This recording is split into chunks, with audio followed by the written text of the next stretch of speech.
Hi guys! Welcome back to my channel. So, I give you an update about Miss Universe 2023. So mainit na mainit. Ang Miss Philippines at Miss Thailand, Michelle D and Antonia Porcel.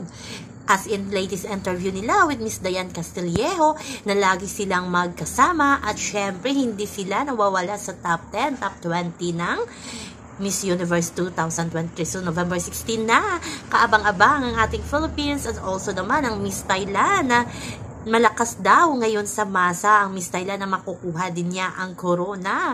Siyempre si Michelle D hindi din patatalo as in palaban ng ating kandidata. Kaya suportahan natin, mag-vote tayo. Ayan, suportado natin si Michelle D. Positive lang. Malay natin, makukuha natin masungkit ang corona ngayong 2023. So abang-abang na sa November 16, Miss Universe 2023. So yan naman po guys ang ating update sa ngayon. Hanggang sa muli.